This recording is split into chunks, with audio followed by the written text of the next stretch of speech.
Hello, happy Independence Day, July 4th. It's an amazing day today because we are celebrating 250 years of our breaking free, so to speak, our Independence Day in the United States of America. Uh, I have behind me the flag that belonged to one of my grandfathers. Um, we have flags from both of my grandfathers. Well, I don't have one. I have one from my grandpa Hershey. Um, I'm not sure who ended up with the flag from my grandpa Marsh, but um, anyway, yeah.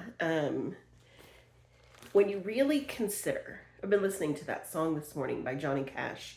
Um, it was oh gosh, I forget the name now, but it's about the flag, uh, the rugged flag. And he tells a story. It's not. It's more of a telling with music, and um, yeah, I encourage you to take a listen to that today if you have time. And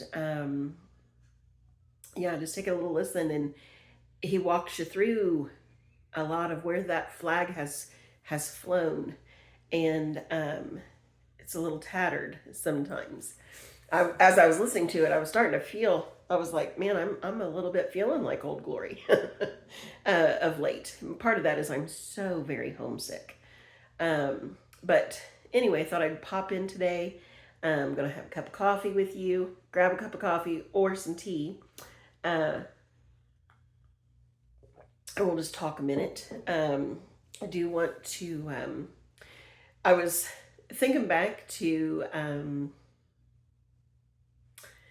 4th of July many years ago, 1992. And both Bob and I were working at the Germantown IGA in Ohio.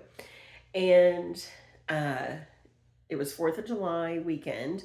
And the grocery store, they started doing this little thing where they would put a little table out in front of the store and sell pop and hot dogs and chips. And that was a very small town, number one. And that was long before like food trucks were a thing, or I mean, those were in existence, but they just you didn't have them like you do today, so anyway, I was working 4th of July weekend, and there had been kind of talk for a little while on uh, maybe Bob and I dating.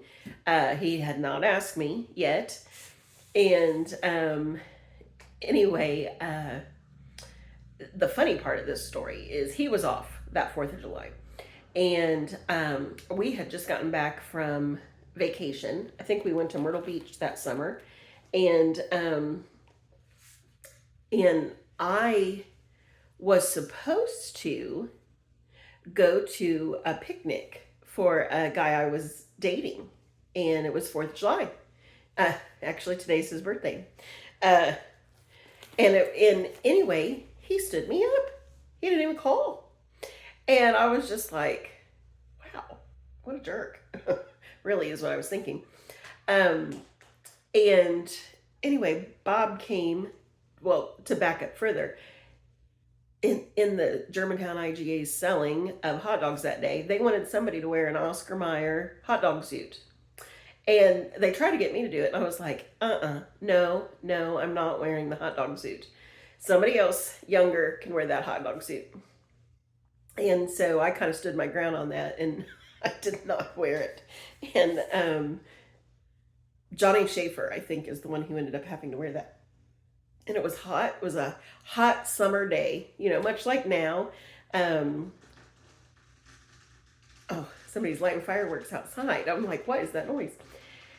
So, at any rate, it was just funny. Well, he came, so it must have been later in the day or something, because I already didn't get called by the boyfriend that I was dating. And I was outside working at that table selling those hot dogs and stuff. And Bob came over, and he was just came and talked, said hi, and we chatted, and he was going to go see fireworks, I think, with some of his friends, and that was that. Well, so that was July 4th or 5th, right around, it was 4th of July weekend. So, at any rate, then it was not, but um, 12 days later, we had our first date. And from then on out, that was all there was. I mean, I just neither of us ever broke up. We never dated other people. Like, that was it. We were together. Um, so anyway, I was thinking about that this morning, and I thought, wow, that makes for a memorable 4th of July, certainly. And then earlier in the week of this week, I was reminiscing about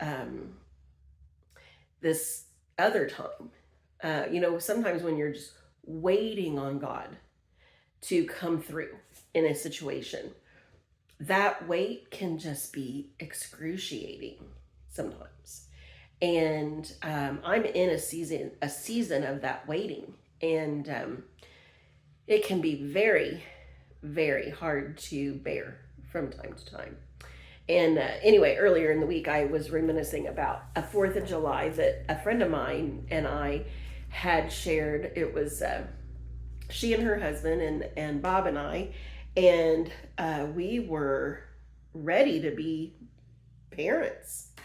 And my friend they had lost a baby in utero, and just were devastated, and I don't remember if we had started the process to bring Olivia home yet or not, but I also had that yearning, like that deep longing.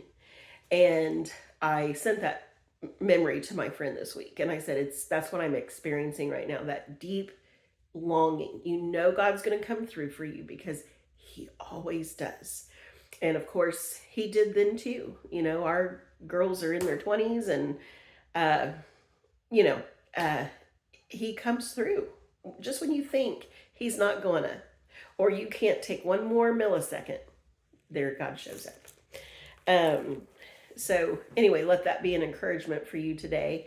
I appreciate you listening to my fun memories, my memories of all those years ago, the 4th of July, when the spark really was getting ready to take off with Bob and I. So I want to close this out with reading through, my favorite, Psalm 139. This is from an old family Bible, and it's such a cherished Bible to me.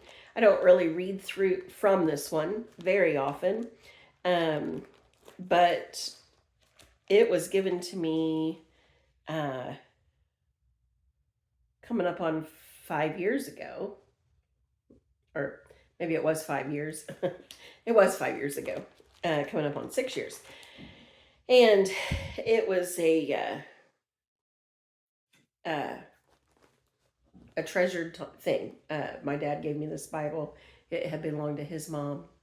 And, I've said before, it's so fun to inherit somebody's books, especially to me. I love inheriting their Bibles, because you can see their notes, what spoke to them. And I was asking the Lord, what should I share this morning? And I happened to open this Bible, and among many, many scriptures, at the bottom of this one page, Psalms 139, 23 and 24 stood out. That's what my grandma had written. And of course, I didn't really get to know my grandma, because she went home to be with the Lord at a very young age. I was only 3, I think. And so to see some of her writings is such a treasure. And while we're on the issue of, or the subject of Bibles, this is the King James translation. And so it's going to have the these and the thous in it. Um, I have read from the Passion Translation on here before, and I will no longer do that. That Bible's going in the trash, because it has come out that the person that put that Bible out plagiarized and was not honest in its translation. So I apologize for sharing that with you. I didn't know at the time, of course, that it was not a good translation. And so when we know better, we do better. So out goes that one. And yeah, hopefully the man that plagiarized that repents. It doesn't make sense to me why people do things sometimes. All right, let's close this out. Psalm 139. O Lord, thou hast searched me and known me. Thou knowest my downsitting and mine uprising. Thou understandest my thought afar off.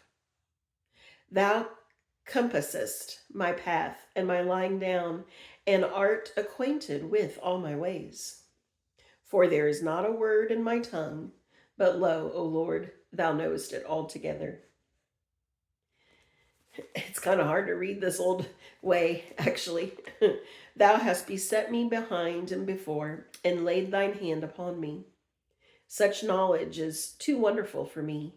It is high, I cannot attain unto it. Whither shall I go from thy spirit? Or whither shall I flee from thy presence? If I ascend up into the heaven, thou art there. If I make my bed in hell, behold, thou art there. If I take the wings of the morning and dwell in the uttermost parts of the sea, even there shall thy hand lead me, and thy right hand shall hold me. If I say, surely the darkness shall cover me, even the night shall be light about me. Yea, the darkness hideth not from thee, but the night shineth in the day. The darkness and the light are both alike to thee. For thou hast possessed my reins, thou hast covered me in my mother's womb. I will praise thee, for I am fearfully and wonderfully made. Marvelous are thy works, and that my soul knoweth right well. My substance was not hid from thee when I was made in the secret, and curiously wrought in the lowest parts of the earth. Thine eyes did see my substance, yet being unperfect, and in thy book all my members were written, which in continuance were fashioned when as yet there was none of them. How precious are thy thoughts unto me, O God! How great is the sum of them! If I should count them, they're more in number than the sand. When I awake, I'm still with thee. Surely thou wilt slay the wicked, O God. Depart from me, therefore, ye bloody men, for they speak against thee wickedly, and thine enemies take thy name in vain. Do not I hate them, O Lord, that hate thee? And am not I grieved with those who rise up against thee? I hate them with perfect hatred. I count them mine enemies. Search me, O God, and know my heart. Try me and know my thoughts, and see if there be any wicked way in me, and lead me in the way everlasting. That was the part, those last two parts were what my grandma had underlined. So anyway, much has gone into today, right? The blood, the sweat, the tears, the good, the bad, and the ugly all along the way. A lot of our history is not good. We can't erase it, you guys. Why would we want to? Why would we want to? I do think that scripture sort of speaks a little bit to an issue at hand that I came across this week. I have noticed since living in the South, I'm quite shocked actually at the number of homes that I see flying a Confederate flag. And I find it extremely offensive. And I had just mentioned to one of my daughters the other day that I was going to ask a neighbor um, what her thoughts were. What does she think? She's a native from down here. Like maybe my perspective, maybe I'm missing something because I'm not a southern girl. You know, I haven't been raised down here. And then the very next day, I saw that North Carolina pulled out from participating in a display. Or no, it wasn't North Carolina. It was a display that North Carolina had post or was going to participate in for some kind of festivity, and the company Mount Olive's Pickles pulled out from supporting them. And of course, don't give too much thought to reading tons of comments online. You're going to get stupidity from every angle. But I just thought the timing of that was, I don't know, pretty uncanny. And I do think it's offensive because just like we ended that scripture in Psalm 139, the last couple of verses, search me and know my heart. See, while it is part of history, that flag does represent part of history. But what's the heart behind people still flying that? It doesn't have to do with erasing history, but we don't have to brag. What's the heart behind still flying that flag? I don't understand. I don't understand it. And whoever still flies that flag, I would encourage you to check your heart. Check your heart. Especially if you're a Christ follower. So, by all means, fly, Old Glory. Fly red, white, and blue today. And check your heart always. All right? That is my gift for you today. Keep walking. Love you.